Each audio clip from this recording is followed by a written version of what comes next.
साहित्य संगीत कला विहीन साक्षात पुच्छ विषाणहीन, अर्थात संगीत साहित्य और कला में अभिरुचि न लेने वाले बिना पूछ के पशु के समान हैं। पशु नहीं है, पशु के समान है। तो चलिए स्टार्ट करते हैं आज का सेशन।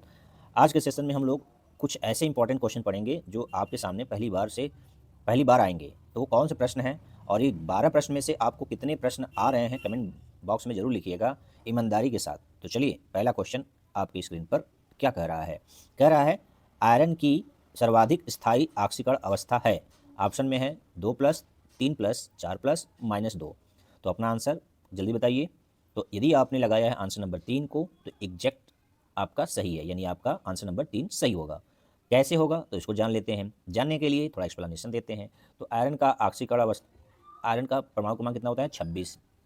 इसका इलेक्ट्रॉनिक विन्यास लिखेंगे तो आर्गन, यानी पूरा लिखना चाहिए लेकिन जगह कम होने की वजह से मैं आर्गन लास्ट वाला लिख रहा हूँ केवल। आर्गन हो गया 18 तक का। उसके बाद क्या है 4s2 और 3d6 होता है। अब ये आयरन 2+ यदि किया जाए तो कितना इलेक्ट्रॉन निकलेंगे, 2+ करने पर 2 इलेक्ट्रॉन निकलेंगे। किससे निकलेंगे, बाहरी कोष से। बाहरी कोष कौन है 4s, तो ये लिखेंगे हम आर्गन। 4s क्या हो गया 0 और 3d कितना हो गया 6, क्योंकि ये डी से नहीं निकलेंगे, पहले कहाँ से निकलेंगे यस से, ठीक है ना। तो यस में 0 हो गया और डी में 6 है। और यदि ये आयरन 3+ की बात की जाए, 3 इलेक्ट्रॉन निकाल दिया जाए तो कहाँ से इलेक्ट्रॉन निकलेगा, तो एक इलेक्ट्रॉन डी से भी निकल जाएगा। कहाँ से निकल जाएगा, डी से। तो आर्गन लिखेंगे और 4s 0 मतलब पहले से 2 इलेक्ट्रॉन एस से निकल चुका है। तीसरा इलेक्ट्रॉन कहाँ से निकलेगा 3d6 से निकलेगा। तो एक क्या बचेगा 5। तो अब बताइए 5 बचेगा तो डी में 6 है, डी में 5 है। तो आप जानते हैं डी में 5 उपकोष होते हैं। कितने होते हैं 5।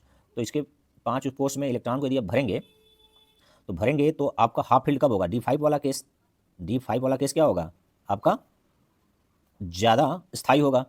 तो 1 2 3 4 5 और 6 के केस में क्या होगा, 6 के केस में ये अनस्टेबल होगा अपेक्षाकृत डी5 के केस में। तो ये डी5 कब रहेगा, जब ये ऑक्सीकरण अवस्था +3 रखेगा, ठीक है ना।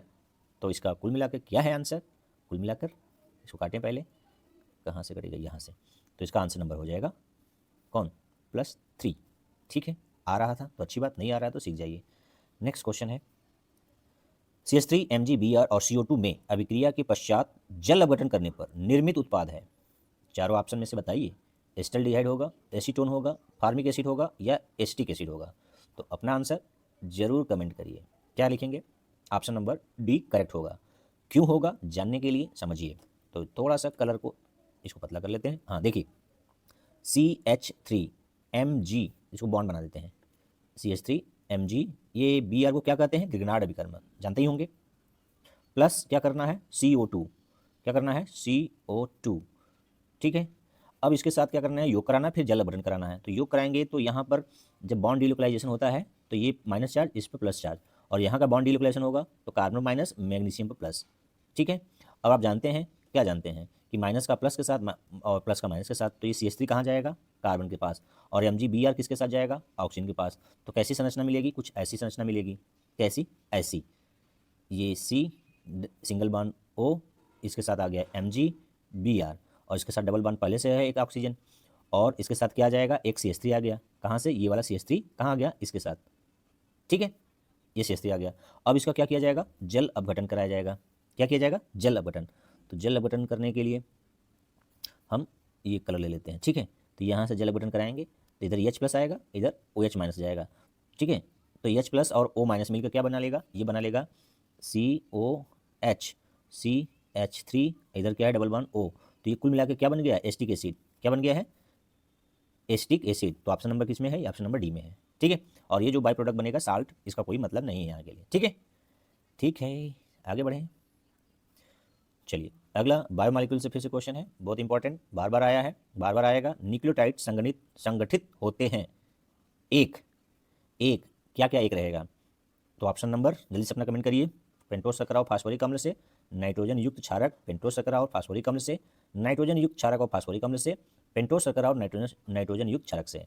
तो आपका आंसर यदि आपने लगाया है ऑप्शन नंबर बी को तो करेक्ट लगाया है, यदि दूसरा लगाया है तो सही करिए। तो आप जानते हैं कि क्या क्या अवयव हैं, नाइट्रोजनस क्षार है, पेंटोस शुगर है, और फास्फोरिक एसिड है, ठीक है ना। नाइट्रोजनस क्षारक, नाइट्रोजनस बेस, 3 कंपोनेंट। तो यदि आपसे ये पूछे कि नाइट्रोजनस बेस और पेंटोस शुगर मिलेंगे तो क्या बनाएंगे, पहले फास्फोरिक एसिड नहीं जुड़ा है, तब इस संरचना को, इस जो संयोजन के बाद बनेगा क्या बनेगा, ये क्वेश्चन मार्क आप बताइएगा कि नाइट्रोजनस क्षार और पेंटोस शर्करा दोनों मिलकर कौन सी संरचना बनाते हैं डीएनए के निर्माण के समय। ठीक है, अगला चाहे आरएनए या डीएनए के दोनों के समय निम्नलिखित एल्किल हैलाइडों में से कौन सा SN1 अभिक्रिया सर्वाधिक शीघ्रता से करता है। तो आप ऑप्शन देखेंगे तो चारों ऑप्शन में CH3 का होल थ्राइस है। CH3 का होल थ्राइस का मतलब जिस कार्बन से हैलोजन लगा है, हैलोजन उस कार्बन से 3 कार्बन लगा है, यानी 3 डिग्री एल्किल हैलाइड है। क्या डिग्री है? 3 डिग्री। अब ये X क्या क्या है? 4 है। फ्लोरीन है, क्लोरीन है, ब्रोमीन है और आयोडीन है। तो देख रहे हैं ना, आयोडीन, क्लोरीन, ब्रोमीन, फ्लोरीन है। तो कौन ज़्यादा SN1 के लिए शीघ्रता से देगा, यानी पहले SN1 क्रिया किस में सर्वाधिक शीघ्रता यानी तेजी से होगा। तो आप जानते हैं, तो अपना आंसर कमेंट करिए। यदि आपका आंसर है ऑप्शन नंबर ए तो करेक्ट है। कैसे? क्योंकि आपको पता होना चाहिए या पता है होगा भी कि आयोडाइड जो है एक अच्छा लिविंग ग्रुप, यानी जल्दी से निकल जाएगा, निष्कासित हो जाएगा। यानी C और I का बॉन्ड कमजोर होता है, वो जल्दी से C और I टूट जाएगा। तो टूट जाएगा, जो कार्बोकैटायन बनेगा वो 3 डिग्री तो सब में बन रहा है, चारों में बन रहा है, 3 डिग्री तो सब में बन रहा है। ठीक है ना, तो 3 डिग्री चारों बनने की वजह से जो जल्दी निकलेगा, जो जल्दी से कार्बोकैटायन बनाएगा, क्योंकि ये 2 स्टेप में होता है, पहले कार्बोकैटायन बनता है, तो कार्बोकैटायन जितना ज़्यादा स्टेबल होता है और SN1 उस अभिकारक मतलब उस अभिक्रिया में SN1 होने की संभावना अधिक होगी, जिसमें लिविंग ग्रुप जल्दी से निकल जाए और स्थायी हो जाए कार्बोकैटायन के रूप में। ठीक है ना, तो यहाँ पर आंसर नंबर ए हो जाएगा। ठीक, और सबसे दुर्लभ किस में होगा कमेंट करिएगा, सबसे दुर्लभ किस संरचना में है SN1 अभिक्रिया, किस में सबसे कठिनाई से होगा। आंसर पहले मैं बताया कि सबसे शीघ्रता से इसमें होगा आई में, तो कठिनाई से किस में होगा बताइएगा।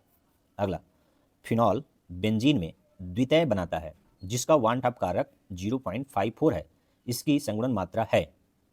संगुणन मात्रा को अल्फा से डिनोट करते हैं। तो हमें लगता है ये MP बोर्ड या UP बोर्ड में पहली बार सामने आएगा क्वेश्चन, हालांकि ये CBSE बोर्ड में पूछा जा चुका है।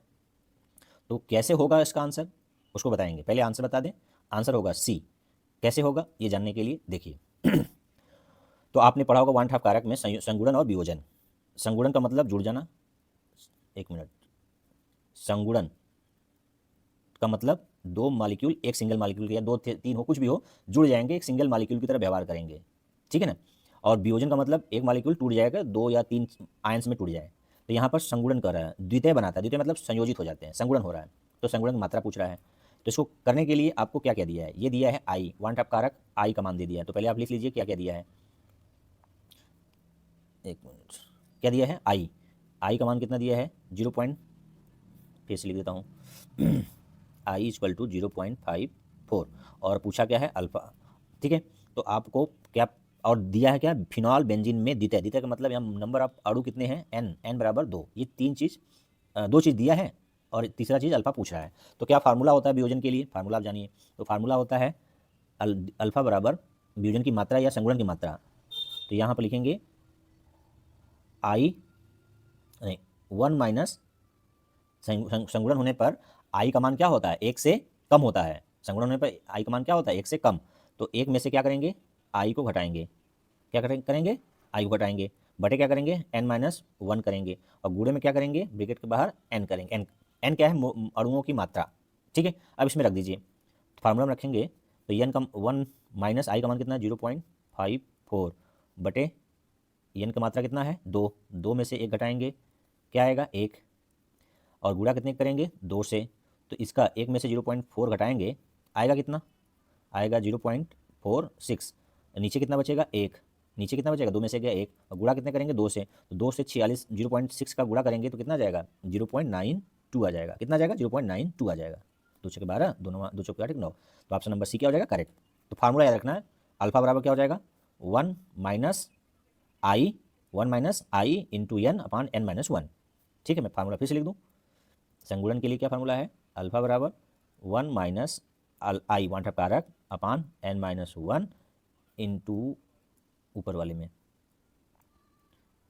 इंटू n, जहाँ n क्या है अणुओं की संख्या, तो अणु क्या बना रहा है द्वितीय, तो n बराबर 2 हो गया, आई का मान यहाँ दिया है 1 में से घटा के n का मान रख के निकालेंगे तो अल्फा निकल जाएगा, डिग्री ऑफ एसोसिएशन। ठीक है, चलिए ये क्वेश्चन आपको सर्च करने के लिए मैं दे रहा हूँ कि ये इसका एक्सप्लेनेशन तो मैं अभी नहीं बता पा रहा हूँ, तो बेहतर ये है कि आप इसको सर्च करिए, मैं भी सर्च करता हूँ कि इसका एक्सप्लेनेशन क्या होगा। क्वेश्चन देख लीजिए कि कोई अभिक्रिया है A2 है B2 है, 2 मिलकर 2AB बना रहे हैं, इसकी क्रिया विधि द्वारा हो रहा है किस तरह से A2 2 ट्रिकल दो परमाणु ए मंद हो रहा है, ए B2 से रिएक्ट करके AB प्लस बी तेज हो रहा है, ए प्लस बी मिलकर AB तेज अभिक्रिया हो रही है, तो इसकी कोटि होगी, क्या कोटि होगी, एक प्रथम कोटि, द्वितीय कोटि, शून्य कोटि, 1/2 कोटि की। क्वेश्चन देख लीजिए, इसको सर्च करिएगा, ठीक है।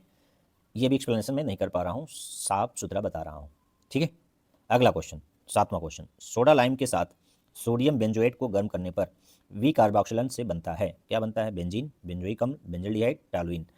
तो अपना आंसर जल्दी से बताइए क्या होगा। तो ये हो जाएगा ऑप्शन नंबर ए, बेंजीन। कैसे होगा, आप जानते हैं सोडा लाइम क्या होता है। सोडा लाइम क्या होता है, NaOH और कैल्शियम ऑक्साइड का मिश्रण होता है।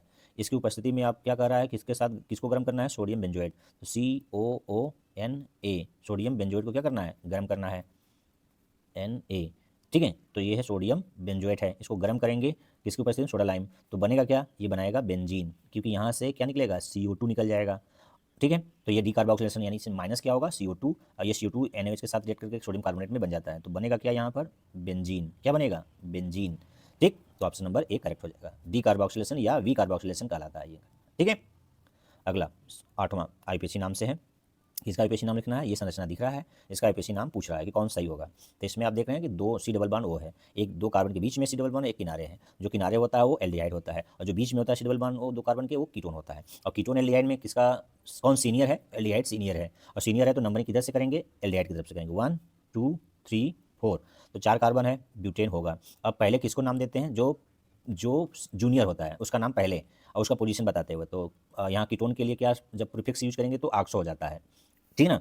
प्रीफिक्स क्या है, ऑक्सो, और सफिक्स क्या है, ओन। तो यहाँ पर ओन यूज नहीं होगा, क्या यूज होगा, ऑक्सो। ओन होता कब, जब ये केवल अकेले होता तब।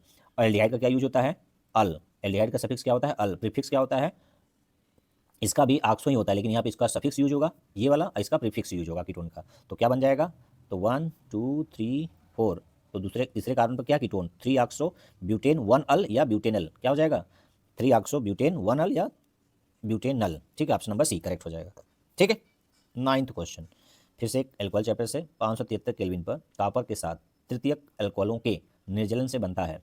तो आप पता है ना आपको, प्राथमिक एल्कोहल रहेगा तो क्या बनाता है, एल्डिहाइड RCHO, और द्वितीयक एल्कोहल रहेगा तो क्या बनाएगा, RCOR कीटोन, और तृतीयक एल्कोहल कॉपर के साथ, कॉपर धातु के साथ क्या 573 केल्विन पर क्या करना है, हीट करना है, यानी वेपर हो जाएगा एल्कोहल का। तो ये एल्डिहाइड बनाएगा, प्रथम डिग्री का होगा तो एल्कोहल, और द्वितीयक होगा तो कीटोन, और तृतीयक होगा तो ये क्या बनाएगा, एल्कीन बनाएगा। क्या बनाता है, एल्कीन।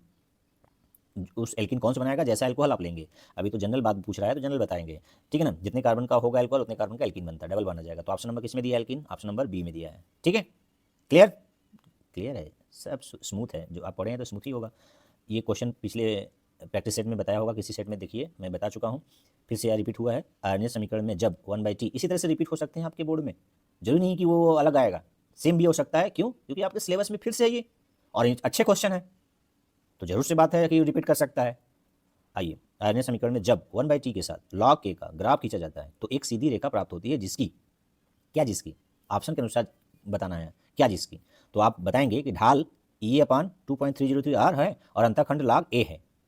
अंतःखंड क्या है, log A है, ठीक है। क्लियर है, याद कर लीजिए इसको, ग्राफ इसको खींचकर, ठीक है। चलिए 11वां क्वेश्चन, ये आपके लिए होता है, ये इसका क्वेश्चन का आंसर आपको क्या करना है, बताना है क्या होगा। कच्छ ताप पर फिनाल जली ब्रोमीन के साथ अभिक्रिया करके देता है। ये MP बोर्ड के प्री बोर्ड में आया था, ये MP बोर्ड के प्री बोर्ड में आया है, CBSE बोर्ड में भी आ चुका है, ठीक है। और ये हल्का क्वेश्चन है, सब इसको जानना चाहिए, ठीक है। जली है, ब्रोमीन है, ध्यान रखिएगा, तो क्या बनाएगा, यदि कार्बन डाइसल्फाइड होता तो क्या बनाता है, और जली है तो क्या बनाएगा। तो ऑप्शन के अनुसार बताइएगा, कमेंट बॉक्स में लिखिएगा।